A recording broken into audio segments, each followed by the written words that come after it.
విఘ్నేశ్వర షణ్ముఖ పార్వతీ సమేత పరమేశ్వరాయ నమః. Ramadevi astro and వాస్తు ఛానల్ని వీక్షిస్తున్న ప్రేక్షకులకు స్వాగతం. 2024 ఫిబ్రవరి గ్రహ సంచారం ఇలా ఉంది. రవి మకరంలో సంచారం చేస్తూ 15వ తేదీన కుంభ సంక్రమణం చేస్తున్నాడు. కుజుడు ధనుస్సులో సంచారం చేస్తూ 6వ తేదీన మకరంలోకి ప్రవేశిస్తాడు. బుధుడు మకరంలో సంచారం చేస్తూ 19వ తేదీన కుంభంలో ప్రవేశిస్తాడు. గురువు తన మిత్రక్షేత్రమైన మేషంలో సంచారం చేస్తున్నాడు. శుక్రుడు ధనుస్సులో సంచారం చేస్తూ 12వ తేదీన మకరంలోకి ప్రవేశిస్తాడు. శని తన స్వక్షేత్రమైన కుంభంలో సంచరిస్తున్నాడు. రాహువు మీనంలోనూ కేతువు కన్యలోనూ సంచారం చేస్తున్నారు. ఈ గ్రహస్థితిని ఆధారంగా చేసుకుని ధనువు రాశి వారికి ఫిబ్రవరి మాస ఫలితాలు ఎలా ఉన్నాయో, చిన్న చిన్న పరిహారాలు ఏం చేసుకోవాలో చూద్దాం. మూల 1, 2, 3, 4 పాదాలు, పూర్వాషాఢ 1, 2, 3, 4 పాదాలు, ఉత్తరాషాఢ మొదటి పాదము కలిపి ధనురాశిలో ఉంటాయి. ధనురాశికి అధిపతి గురువు. ధనురాశి వారికి ఈ మాసంలో మంచి ఫలితాలు ఉంటాయి. పాత మిత్రులను కలుసుకొని ఆహ్లాదంగా ఆనందంగా గడుపుతారు. విదేశాల్లో నివసిస్తున్న వారు, అక్కడ స్థిరపడాలి అనుకునేవారు ఈ మాసంలో అవకాశాలు బాగుంటాయి.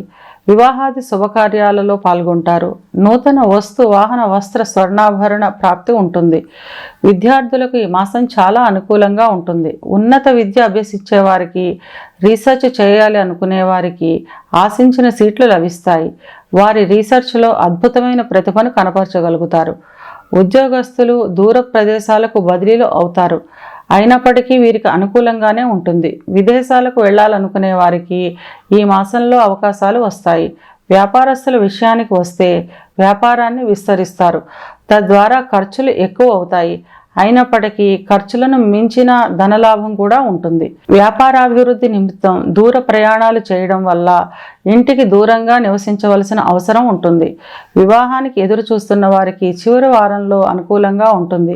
వివాహం అయిన వారికి కుటుంబంలో కలహాలు ఏర్పడతాయి. మాటను కొంచెం అదుపులో ఉంచుకోవడం ద్వారా ఇంటిలోని సమస్యలను తగ్గించుకోగలుగుతారు. సంతానానికి మంచి అభివృద్ధి ఉంటుంది. వివాహాలు కుదరడం, ఉద్యోగాలు రావడం వంటి శుభాలు జరుగుతాయి.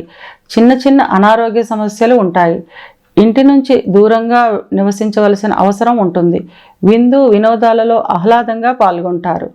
ఇవి కేవలం గోచార ఫలితాలు మాత్రమే. గోచార ఫలితాలు పూర్తిగా జన్మజాతక చక్రంపై ఆధారపడి పనిచేస్తాయి కనుక పూర్తి ఫలితాలు తెలుసుకోవాలి అనుకునేవారు తమ జన్మజాతక చక్రాన్ని విశ్లేషణ చేయించుకోవడం ద్వారా పూర్తి ఫలితాలను తెలుసుకోగలుగుతారు. ధనురాశి వారి అనుకూలతను పెంచుకోవడానికి, ప్రతికూలతను తగ్గించుకోవడానికి ఓం శ్రీ దుర్గాదేవి అయిన నమః అనే మంత్రాన్ని 108 సార్లు పఠించడం ద్వారా అంతా మంచే జరుగుతుంది.